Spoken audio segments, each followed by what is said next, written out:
20 years ago, I promised my daughter that if she ever gave me twins, I'd hand her the keys to my 3-story lake cottage without hesitation.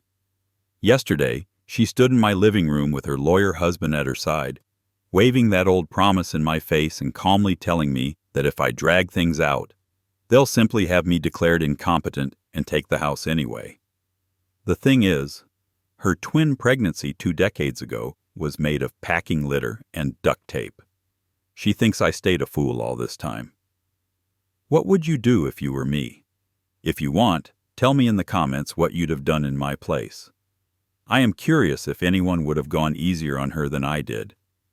And if you want to hear how this all exploded, read to the end and judge me yourself. My name is Ryan Wilson. I am 68 years old, a retired carpenter and small-time contractor from upstate New York, a widower and a grandfather. The 3-story cottage I'm talking about isn't some vacation shack. It's the place I built with my own hands when my wife Ellen was still alive.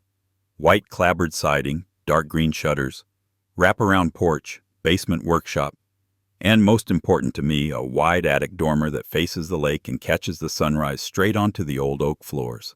That cottage is my life's work. Every board, every nail, every crooked beam that I sanded straight. I'd always imagined it full of grandkids, bunk beds, wet towels, little feet running up and down the stairs. My daughter Melissa knew that. She also knew the one wish I used to joke about when Ellen and I were still planning our future. If we ever get twin grandbabies, I'd say, I'll hand them their own kingdom. The cottage. Just like that. I never thought she'd weaponize it. Back then, Melissa was my baby girl. I have a son, Jason, but he's always been steady, practical, slow to ask for anything. Melissa was different. Bright, dramatic, always chasing something bigger. At 18, she had a new boyfriend every season and a different life plan every month, but she still came by Sunday dinners and slept on our couch when she fought with whoever she was dating. One summer evening 20 years ago, she came over with a smile so wide it looked painted on. Ellen was washing dishes, humming under her breath. I was sitting at the table with my coffee, looking over some remodeled drawings for a client. "Dad," Melissa said, dropping into the chair opposite me, "remember your crazy promise?" I looked up from my pencil lines. "Which crazy promise? I made a few." "The cottage," she said, rolling her eyes like I was being difficult. "You said if I ever gave you twins, you'd give me the cottage. Keys, deed, everything." Ellen laughed softly, shaking soap bubbles from her hands. "He did say that. You were 15 and begging for a car at the time, as I recall." Melissa's eyes shone. "Well, congratulations, Grandpa. I'm pregnant, and it's twins." Ellen dropped the dish she was holding. It clattered in the sink. I just stared at my daughter. My heart did something strange inside my chest, somewhere between joy and panic. "Twins?" I repeated. "You're sure?" She pulled out a folded paper from her purse and slid it across the table like a winning poker hand. A grainy ultrasound image. 2 little white shapes. "Doctor says it looks like twins," she said. "I'm 8 weeks along." My hands shook as I held the picture. I'd always imagined being an old man when the first grandchild came, but twins? 2 little lives at once? My head swam. Ellen came around the table, drying her hands on a dish towel, tears already brimming. "Oh, Melissa." Melissa let herself be hugged, but her eyes never left me. They watched my reactions carefully, like she was waiting for a particular line. She didn't wait long. I tucked the ultrasound into its paper sleeve and smiled so wide my cheeks hurt. "Well," I said, "a promise is a promise." Melissa's smile sharpened. "So, you'll put the cottage in my name?" Ellen opened her mouth, then closed it. "Not now," I said quickly. "You're young. Things happen. But we can put it in writing that when the twins are born, the cottage goes to you. On their birth." I reached for my notebook from work, graph paper smudged with pencil marks, and tore off a sheet. My handwriting looked clumsy as I wrote it out. "I, Ryan Wilson, promised to transfer ownership of the lake cottage to my daughter, Melissa Wilson, if and when she gives birth to twins. I signed it, dated it. Ellen watched, silent, her fingers twisting the dish towel. Melissa grabbed the page like it was a winning lottery ticket. "Could you sign too, Mom?" she asked. "Just like, as a witness?" Ellen hesitated, then sighed and added her neat small signature at the bottom. Looking back, that was the first mistake. For the first few months, Melissa played the part of expectant mother perfectly. She started wearing looser clothing, complaining about morning sickness, sending us blurry photos of prenatal vitamins. We went to one doctor's appointment with her, but the waiting room was packed, and she insisted it was too stressful for us to be there every time. Instead, she sent us updates. Text messages with little baby emojis, stories about cravings, jokes about needing to pee every 5 minutes. The more she talked, the more real the twins became in my head. I started working late at the cottage, reinforcing the handrail on the stairs, sanding splinters out of the porch boards, planning how to divide the attic into 2 little rooms with a shared play area. Ellen stitched tiny curtains with yellow ducks and kept them folded in a box in our bedroom. We were stupidly happy. Then, somewhere around what she said was month 6, things got strange. Melissa's belly grew fast, too fast. 1 week she was just a little rounded. 2 weeks later, she looked ready to deliver. Ellen fretted quietly. "It just seems sudden, Ryan. Are you sure she's going to her appointments?" "Maybe it's just how twins are," I said, crowded in there. Melissa complained constantly about back pain, about stretch marks, about being tired, but she wouldn't let Ellen touch her belly. If Ellen's hand brushed too close, Melissa would flinch, laughing it off. "They're sensitive," she said. "The doctor says not to poke them." I brushed off the unease. I wanted to be happy. I needed to be.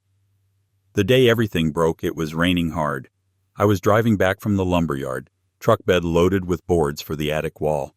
Melissa had been living in a little rented apartment downtown with her latest boyfriend, a slippery guy named Derek, who smiled too much and shook my hand too weakly. Ellen had called me that morning, voice tight. "Ryan, she's not answering my messages. She missed her checkup. I have a bad feeling." So on my way home, I swung by her apartment to check in. Her car was there, no lights inside. Rain hammered on the windshield as I sat for a moment, telling myself I was overreacting. Then I saw a shadow move behind the curtains. I grabbed my umbrella and went up the stairs, my knees aching, shoes squeaking on the wet concrete. I knocked. Silence. "Melissa, it's Dad." I heard a muffled curse, a thump, and then Derek's voice. "Just a minute." The door opened a crack. Derek's hair was a mess, his shirt half-buttoned. He smelled like stale beer. "Hey, Ryan." He tried on a smile. "Now's not a great time." I pushed past him. "Where's Melissa?" The living room was a mess. Clothes, takeout containers, an empty wine bottle on the floor. The hallway door to the bedroom was half closed. I could hear the sound of someone moving quickly inside. I went straight to it and opened the door. Melissa was standing by the bed in an oversized t-shirt, hair piled on top of her head. Next to her, on the rumpled sheets, sat something that made my brain stop for a second. A flesh-colored elastic band, a lumpy round shape beneath it, white bits of something spilling out like snow, packing litter, the kind you stuff into boxes to protect fragile things. For a moment, none of it made sense. My mind refused to put the pieces together. Melissa's hands flew to her bare stomach. Flat. Completely flat. Not 6 months pregnant with twins round. Just normal. She grabbed the elastic thing, trying to hide it behind her. But the damage was done. The lumpy round shape slid off the bed and split open on the carpet. A cascade of tiny white pellets rolled across the floor, crunching under my boots. We stared at each other, the 3 of us, in that cramped bedroom that suddenly smelled like cheap perfume and wet cardboard. "Melissa," I said quietly, "what is that?" Her face went white, then red, then something else. hard and sharp. She straightened, chin lifting. "It's exactly what it looks like," she said. "A prop. Okay? Are you happy?" Ellen's curtains with the yellow ducks flashed through my mind, the attic boards in my truck, the graph paper with my crooked promise pinned to our kitchen corkboard at home. I signed it, dated it. Ellen watched, silent, her fingers twisting the dish towel. Melissa grabbed the page like it was a winning lottery ticket. "Could you sign too, Mom?" she asked. "Just like, as a witness?" Ellen hesitated, then sighed and added her neat small signature at the bottom. Looking back, that was the first mistake. For the first few months, Melissa played the part of expectant mother perfectly. She started wearing looser clothing, complaining about morning sickness, sending us blurry photos of prenatal vitamins. We went to one doctor's appointment with her, but the waiting room was packed, and she insisted it was too stressful for us to be there every time. Instead, she sent us updates. Text messages with little baby emojis, stories about cravings, jokes about needing to pee every 5 minutes. The more she talked, the more real the twins became in my head. I started working late at the cottage, reinforcing the handrail on the stairs, sanding splinters out of the porch boards, planning how to divide the attic into 2 little rooms with a shared play area. Ellen stitched tiny curtains with yellow ducks and kept them folded in a box in our bedroom. We were stupidly happy. Then, somewhere around what she said was month 6, things got strange. Melissa's belly grew fast, too fast. 1 week she was just a little rounded. 2 weeks later, she looked ready to deliver. Ellen fretted quietly. "It just seems sudden, Ryan. Are you sure she's going to her appointments?" "Maybe it's just how twins are," I said, crowded in there. Melissa complained constantly about back pain, about stretch marks, about being tired, but she wouldn't let Ellen touch her belly. If Ellen's hand brushed too close, Melissa would flinch, laughing it off. "They're sensitive," she said. "The doctor says not to poke them." I brushed off the unease. I wanted to be happy. I needed to be. The day everything broke, it was raining hard. I was driving back from the lumberyard, truck bed loaded with boards for the attic wall. Melissa had been living in a little rented apartment downtown with her latest boyfriend, a slippery guy named Derek, who smiled too much and shook my hand too weakly. Ellen had called me that morning, voice tight. "Ryan, she's not answering my messages. She missed her checkup. I have a bad feeling."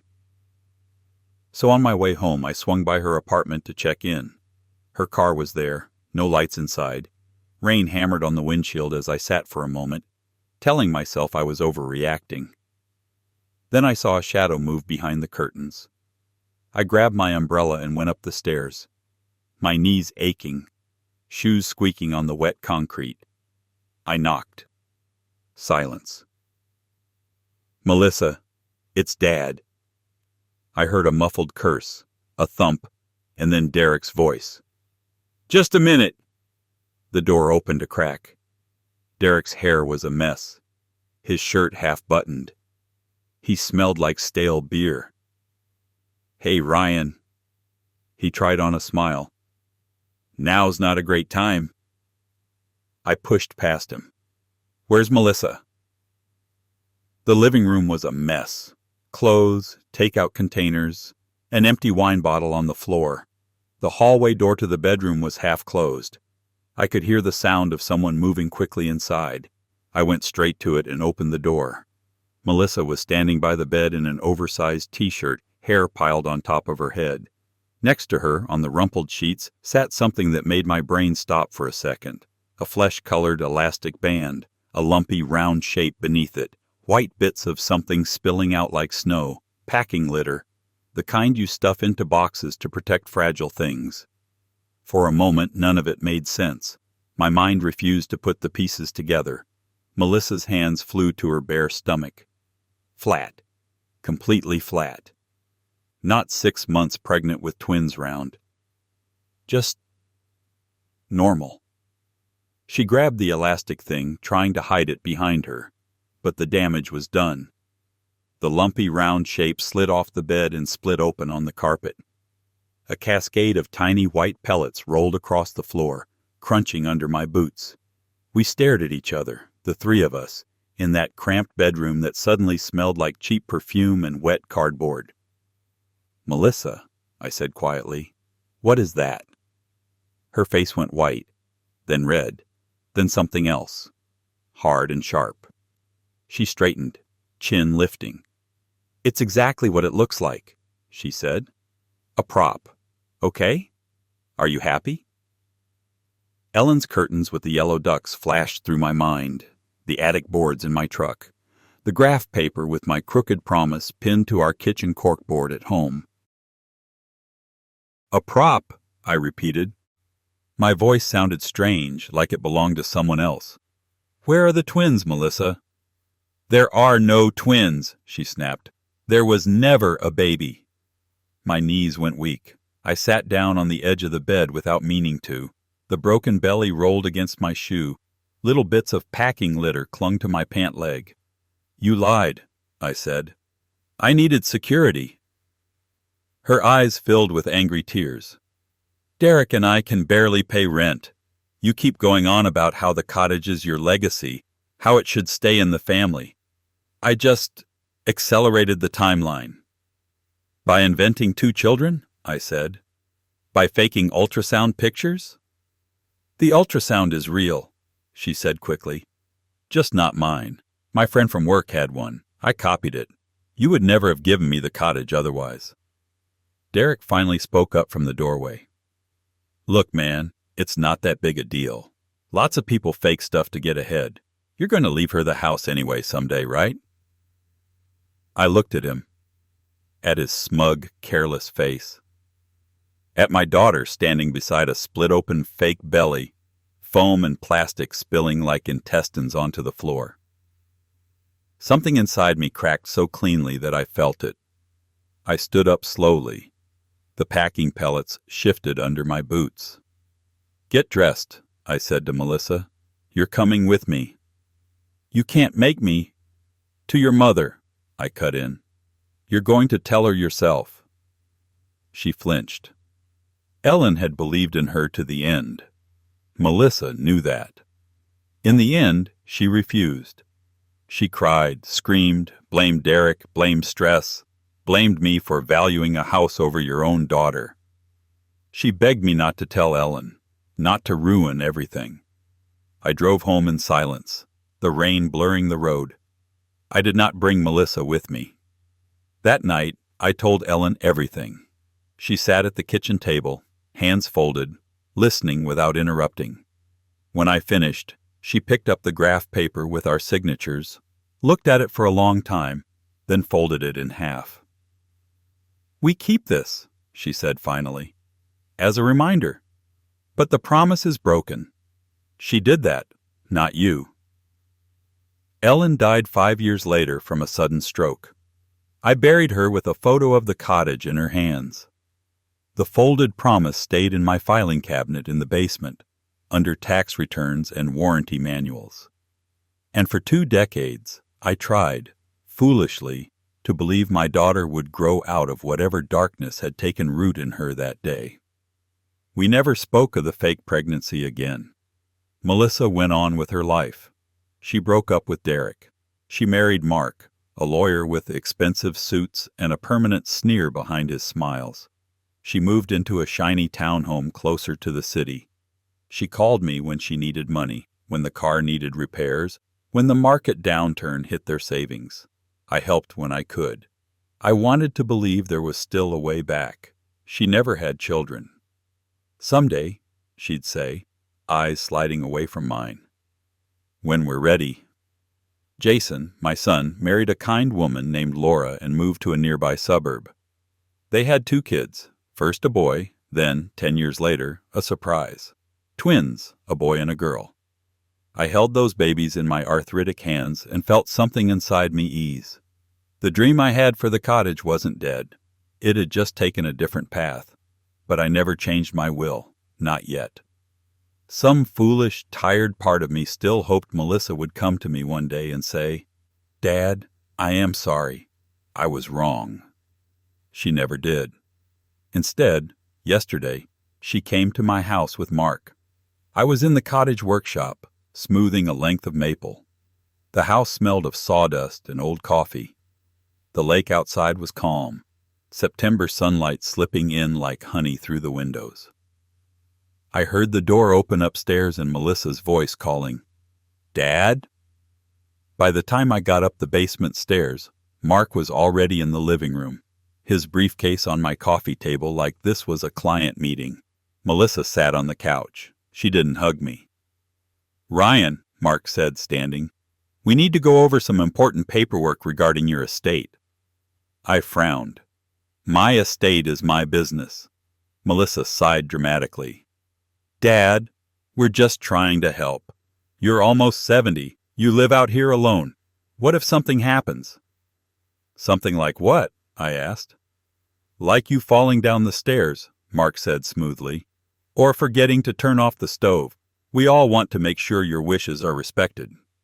He slid a folder toward me. Inside were printed documents with my name already filled in, blank lines waiting for signatures. "I drew up a simple transfer," he said. "You put the cottage into a trust now, with Melissa as primary beneficiary. That way there's no probate mess later. It's very common." "Why Melissa?" I asked, keeping my voice mild. "Because of your promise," Melissa said quickly. "The one you wrote down, remember?" She pulled something from her handbag, a plastic sleeve, the graph paper, yellowed at the edges now but intact. My messy handwriting, Ellen's small, neat signature. I stared at it. "You kept that?" "Of course I kept it," she said. "It's proof. You can't back out just because Jason gave you grandkids first." "Melissa," I said slowly, "do you really want to talk about backing out of promises?" Her eyes flashed. "I was young. I made a mistake. You said you forgave me." "I said I loved you," I answered. "That's not the same thing." Mark cleared his throat, annoyed at the emotional detour. "Regardless of past issues, this document demonstrates your intent. It would be easy for a court to interpret this as a contractual promise to transfer the property upon the birth of twins." He spoke slowly, as if I was hard of hearing or slow to understand. "Of course," he added, "if you'd rather not have your cognitive abilities evaluated in court at your age, the easiest thing is to sign the trust today. Melissa has been very patient." He said it like she was a saint.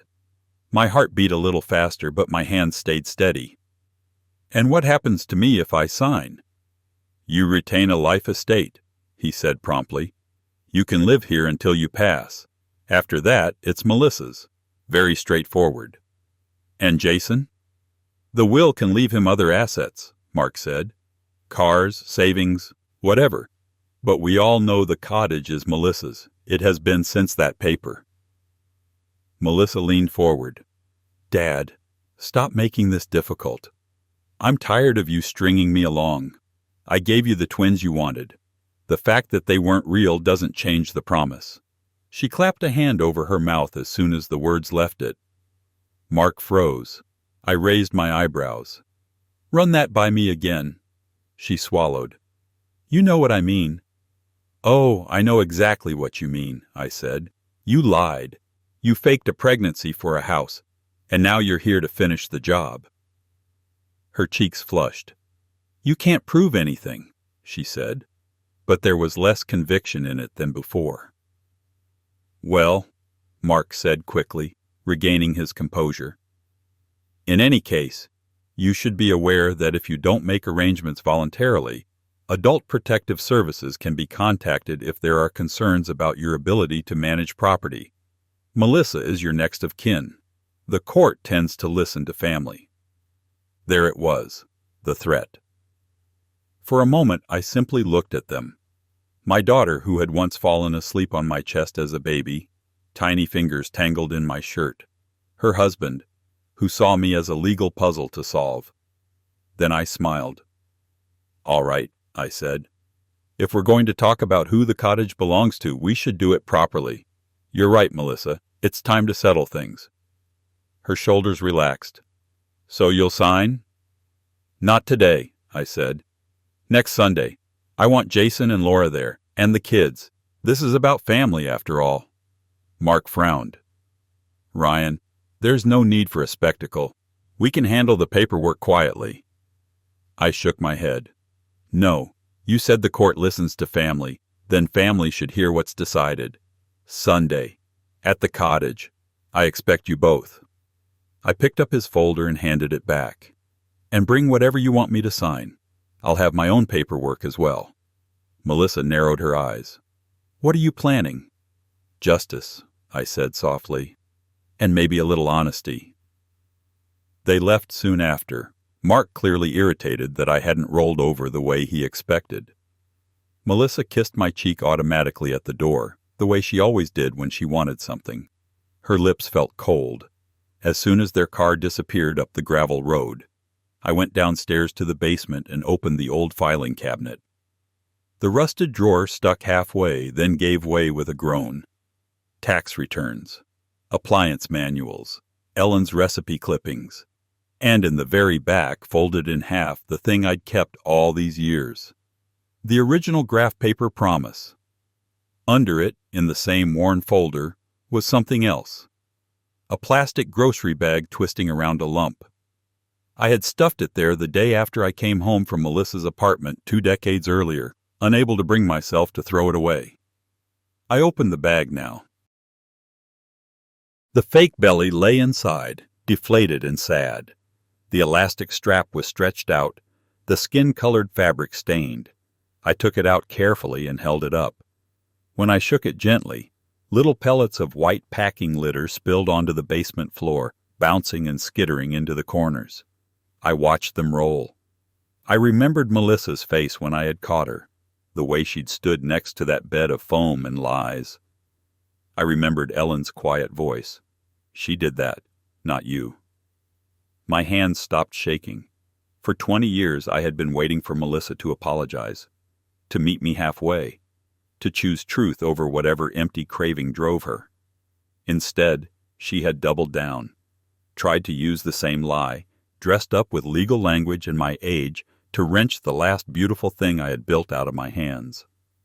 I reached for the phone and called my lawyer, a meticulous woman named Harper I'd worked with when I sold my contracting business.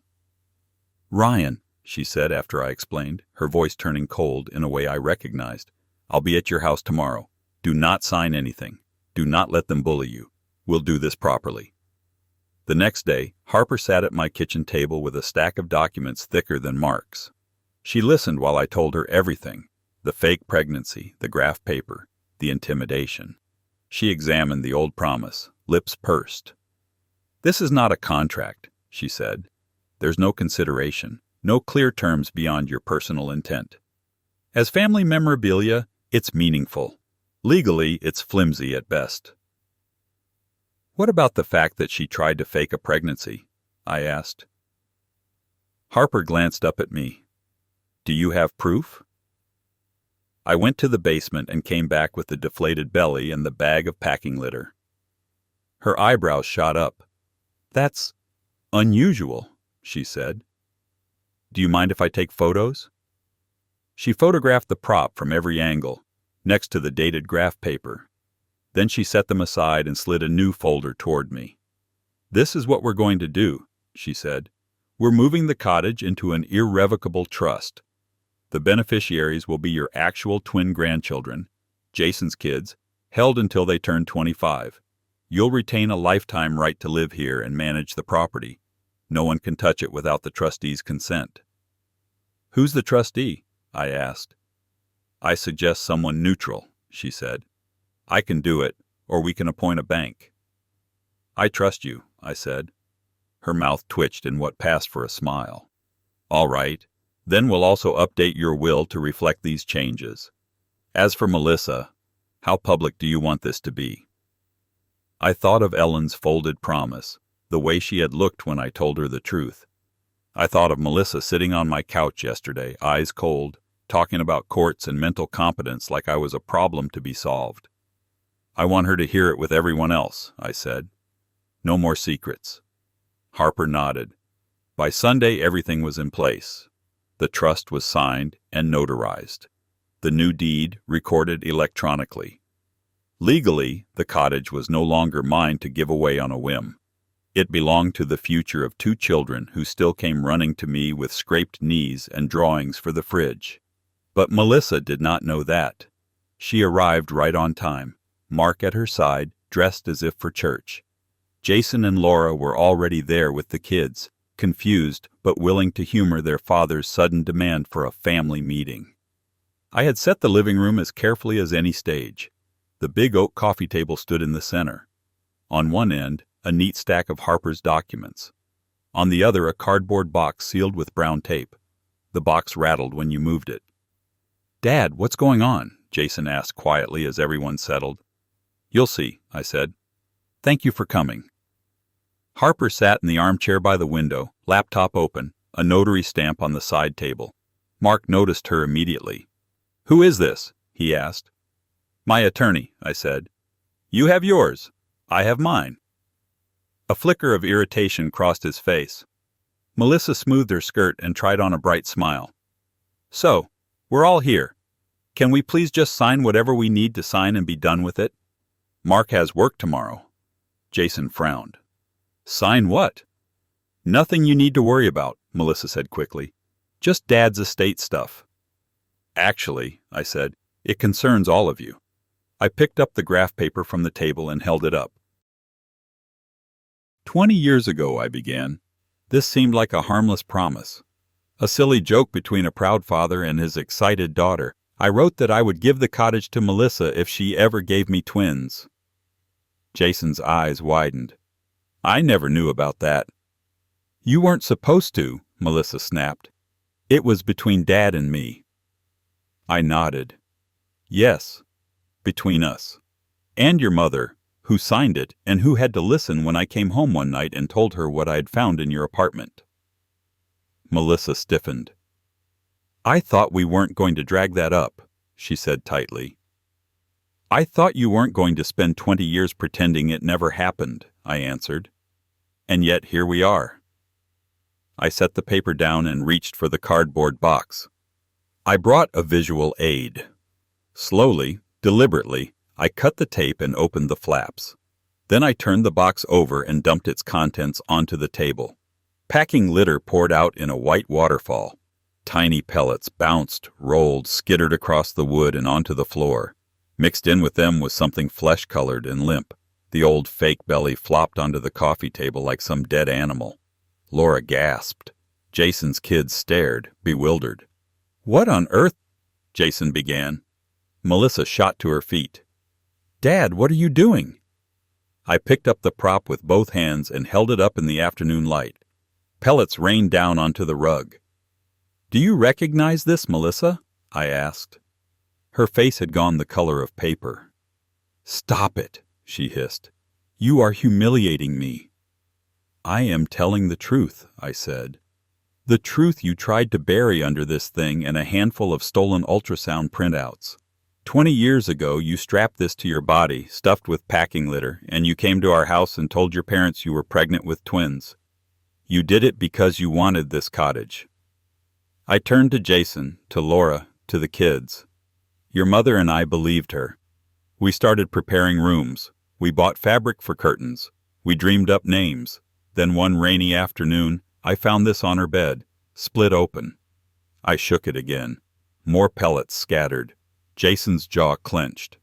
"Melissa, is that true?" She folded her arms, eyes shiny with panic and anger. "I was 18. I made a mistake. Why are we talking about this now?" "It has nothing to do with today." "It has everything to do with today," I said quietly. "Because last week, you and your husband sat in this room and tried to threaten me with courts and mental evaluations unless I gave you this house.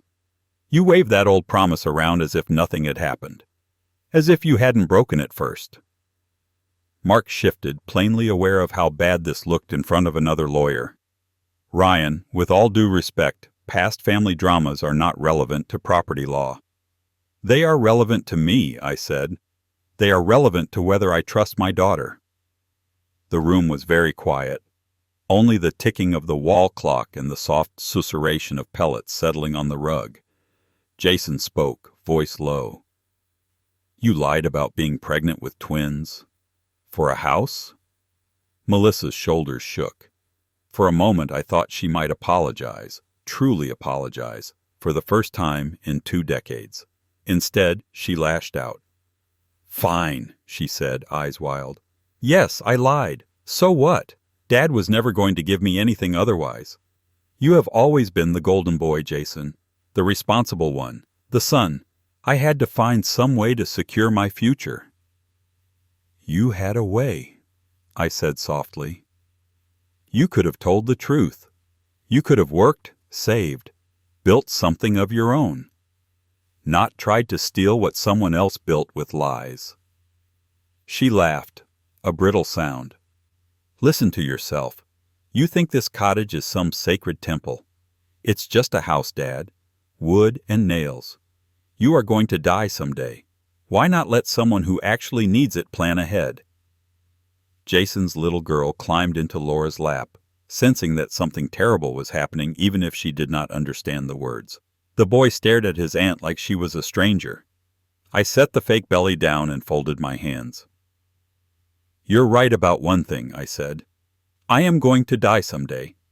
So I had to decide who should have this just a house." I thought long and hard.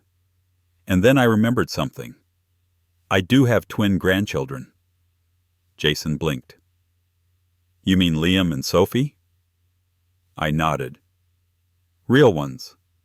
Not made of packing litter."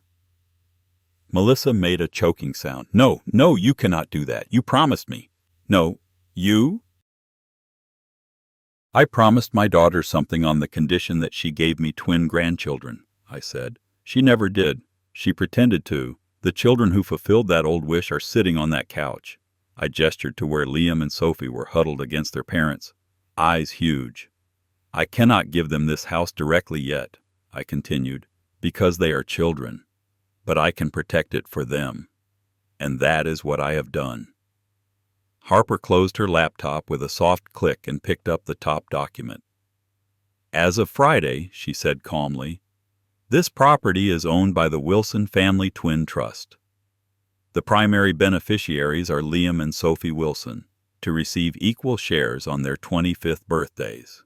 Mr. Wilson retains a life estate. I am the trustee. Any transfer, mortgage, or sale would require my approval, and the beneficiaries' interests be preserved." Mark's face went from pink to gray. "You moved the property already?" he demanded. "Without consulting us?" "I consulted the only person who needed consulting," I said. "The owner." Melissa shook her head, almost laughing. "You cannot do this. That piece of paper," she jabbed a finger at the graph paper, "says that when I have twins I get the house. I can still have children. The deal is still valid." Harper regarded her with cool professional interest. "Even if that were interpreted as a binding agreement," she said, "you materially misrepresented your pregnancy at the time it was made. Any court would view that as fraud." "I was a teenager." "You are not a teenager now," Harper said. "And you just admitted, in front of witnesses, to faking a pregnancy for financial gain. I would very much advise you not to test this in court." Jason swallowed. "Melissa, you tried to have Dad declared incompetent?" "That was Mark's idea," she said quickly. "We were just talking options. He is a lawyer. He knows how this works." Mark's jaw tightened. "Do not drag me into this, Melissa." "You were happy enough to draw up papers," she snapped. "You said we could get him assessed, that the court would—" "Enough," I said. They both fell silent at the tone. For a moment, I sounded like the father who had once sent them to their rooms for shouting in my kitchen. "You came here," I said quietly, "planning to corner an old man and take his house with threats and technicalities. Instead, you found out that I am not as helpless as you thought, and that the lies you built this plan on are no longer hidden." Melissa's eyes filled with tears. Real ones this time, maybe. "So that's it?" she whispered. "You are cutting me off." "I am cutting you off from this house," I said. "The one you tried to steal twice." Money is something we can discuss later, if you ever come to me with honesty instead of schemes. But this place? The attic where your mother wanted to hang those duck curtains? The porch where I planned to teach my grandchildren to fish? It is no longer yours to covet. I glanced at Liam and Sophie. It belongs to them, and to every memory they will make here. I will not let you sell it out from under them to pay for a bigger car or another doomed investment. Melissa stared at the fake belly on the table, at the scattered pellets glinting like tiny bones. For a long moment I thought she might step forward, sweep the pieces aside, sit down, and say the one word that had never truly crossed her lips. Sorry. Instead, she grabbed her handbag and stood. You will regret this, she said. When you are old and sick and alone, you will wish you had someone to take care of you. Do not call me then. Your brother will be here, I said. My grandchildren will be here, and I will have a roof over my head that you cannot touch. That is enough. Mark collected his briefcase in stiff silence. At the door, he turned back. You think you have won today, he said, but you have torn this family apart. No, I said. Greed did that 20 years ago. Today, I just refuse to let it finish the job. They left. The front door closed with a solid finality. Gravel crunched as their car pulled away. For a long moment, no one spoke. Then Liam whispered, Grandpa, why did Aunt Melissa have a pretend belly? Jason rubbed his forehead. We will explain when you are older, he said. For now, just remember this. You do not lie to family for money, ever. Harper packed up her papers. If Melissa contacts you, she said quietly to me, direct her to me. Do not answer any legal questions. You have done nothing wrong. After everyone left, after the twins had been bribed with ice cream and Jason had hugged me longer than he had since he was a boy, I went back down to the basement. The fake belly lay in the trash now, buried under sawdust and broken sandpaper. I had been tempted to keep it again, as a reminder, but I realized I did not need a prop to remember what my daughter had done. I needed space for something else. On the workshop wall, I pinned a new piece of graph paper. On it, in the same messy hand, I wrote, For Liam and Sophie, may this house always be built on truth. I signed it, dated it. This time, I did not ask anyone else to. Now I sit on the porch as the sun goes down, the lake turning to molten gold. Somewhere in the distance, I can hear children laughing. My phone buzzes on the table beside me with a message from Jason. A photo of the twins drawing a big square house with 3 stories and a stick figure grandpa in front. Beneath the picture, he has typed, They are already counting the stairs. I smile. For the first time in a long time, the smile reaches all the way into my bones. Did I do the right thing? Or should I have forgiven Melissa's lies and handed her the cottage anyway, just to keep the peace, even knowing her twins were always made of packing litter, not flesh and blood? I am curious what you would have done in my place. My grandpa's words really happened. I believe him. If you want more true tales like this, hit subscribe.